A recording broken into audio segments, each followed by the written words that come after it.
They walked into every room like they were made for each other. People called them the couple that made love look easy. She smiled like sunshine. He stood quietly beside her, the calm to her light. Every post, every party, every glance they shared, looked like a movie scene. So when she died, the world grieved like they lost something personal. The funeral was packed. People flew in from states away. Photos of her filled the hall. In all of them, she looked happy. And in most of them, he was right beside her. Or so it seemed. When he arrived, dressed in the same black suit she once picked for him, people whispered, "He must be crushed." But he didn't cry. He didn't break. He sat in the front row, quiet. Still. Almost like he'd rehearsed this before. The ceremony went on. Stories. Laughter. Tears. Everyone shared memories of her, kind, graceful, loving. And every word only confirmed what everyone believed. They were perfect. Until it was his turn. He stepped up to the podium, cleared his throat, and then paused. People leaned in. Phones came out. They expected a tearful tribute. Maybe a poem. A love letter. But what they got instead? A sentence no one expected.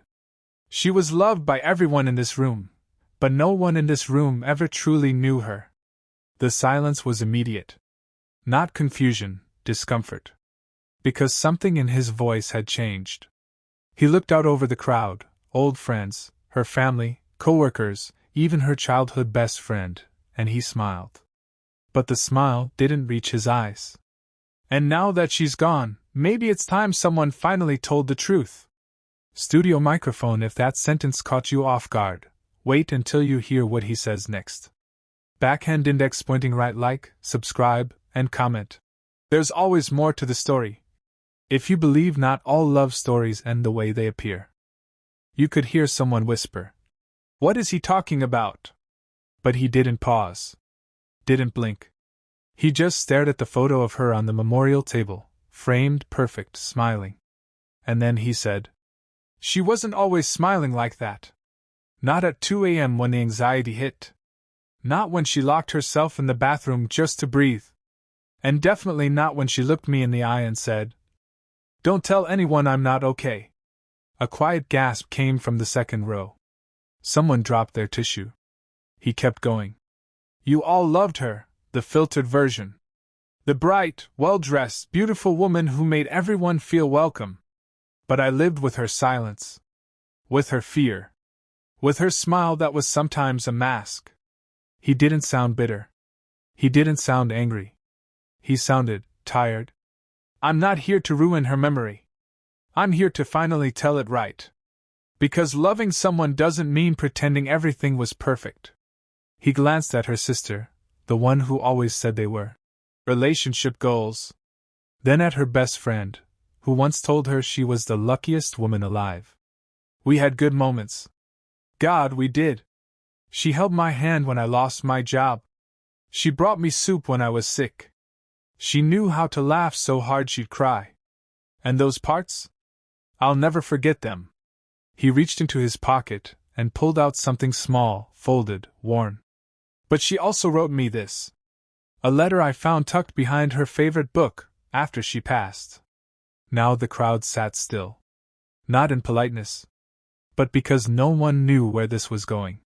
He held the letter up, his hands shaking for the first time. In it, she wrote, "I'm sorry I couldn't let people see the mess. I'm sorry I needed everything to look okay, even when it wasn't." And that's when you could hear someone start to cry. Because now the perfect picture was cracking. And behind it? Was a woman no one ever really saw. Backhand index pointing right, comment. "I wish I'd known. If you believe we all hide pieces, oh." He stood there holding the letter like it was glass. Like it might shatter if he squeezed too hard. Or if he let go. His voice lowered, not for drama, but because the weight of her words were finally catching up to him. "In the letter, she told me not to hate her. Not to blame myself. And not to tell anyone." He paused. "But I'm breaking that promise today. Not because I want to shame her. but because I know I'm not the only one who's ever loved someone who was quietly breaking. The room was dead silent now. Even the priest had lowered his eyes. She told me once, on a night she couldn't stop shaking. You're the only person who sees the whole me, and I don't know if that makes you lucky or just stuck. He chuckled quietly through the lump in his throat. I told her I was lucky. I still believe that. But loving someone who's drowning means sometimes you go under too. A woman in the front row whispered, "Oh my God!"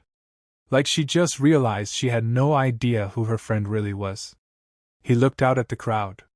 You all saw the filtered version of her. But I saw the drafts. The edits. The breakdowns between the smiles. His eyes locked onto the photo on the table again. The one of her laughing, wind in her hair, like a woman untouched by anything heavy. And still, I would choose her. Even with all of it. Even knowing what I know now. He finally stepped back from the podium. And just as the room thought he was done, he turned and said one more thing. I didn't lose a perfect wife. I lost a real one. And I think that matters more. That broke the room. People cried openly now. Not just for her, but for themselves, for every time they'd loved someone who was hurting and never said a word. He stood at the edge of the podium now, the letter still in his hand, its edges soft, crinkled, almost as if it had been read 100 times already. But that wasn't true. He had read it once, and never had the courage to open it again until now. There's one part one haven't shared yet, he said quietly. The last few lines. The part she wrote just for me. I thought I'd keep it to myself forever, but maybe it wasn't meant to be hidden. He slowly unfolded the page, carefully, like it might fall apart. And then, with a voice no longer trembling but somehow steadier than before, he read. If you're reading this, I'm gone. And I'm sorry. Not for leaving, but for making you carry this alone. I never wanted you to be my hero, I just needed you to stay. And you did. Longer than anyone else ever did. You stayed through the silence, the storms, the shame. And I hope you'll remember me not as the broken version, but as the girl who always looked at you like you were her only piece. He stopped reading. His eyes didn't move. But his lips trembled, just once. And then she signed it, forever yours, even if I never said it enough. The room was still. Nobody breathed. Nobody moved. Because what do you say when the most powerful words come from someone who's already gone? He folded the letter one last time and placed it gently on the podium, like it belonged there, among the flowers and framed photos and memories that felt suddenly incomplete. Then he looked out at everyone. I used to think love meant protecting someone, hiding their worst days, pretending for them when they couldn't pretend anymore. But maybe real love means telling the truth, even when it hurts, so they don't disappear as a lie. A few people wiped their eyes. Others just stared, stunned, unsure what to feel. Because this wasn't a eulogy. This was confession. Not of sin, but of sorrow, silence, and survival. He stepped away from the podium. The room didn't clap. They didn't speak. They just watched him, like they were seeing him for the first time. Because now, he wasn't the husband everyone admired. He was the man who lived beside someone the world never really knew, and chose to carry her truth when she couldn't carry it herself. He walked back to the front row and sat down. His hands rested in his lap. Still. Empty. And yet somehow, finally at peace. The pastor approached the microphone, hesitated, and stepped back. Because what else could be said? A few chairs creaked as people shifted uncomfortably, not from boredom, but from something heavier.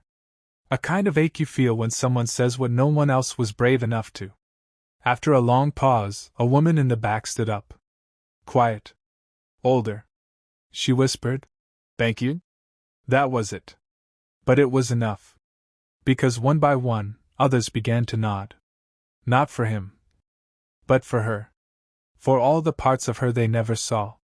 For the story she was too afraid to tell while she was alive, but that he told anyway, with trembling hands and a heart still broken. He looked at the photo of her again. The one where she was smiling like nothing ever hurt. He leaned forward and turned it slightly. Just a few degrees. Because for once, it didn't need to be perfect. It just needed to be honest. And with that, he stood, picked up the letter, tucked it gently back into his pocket, and walked out of the funeral hall. Not with a dramatic exit, but with the quiet dignity of someone who had finally told the truth. No applause. No spotlight. Just silence. And healing. Studio microphones. Some people leave behind stories we never expected, and sometimes, the most beautiful kind of love is the one that tells the truth when it's hardest to hear.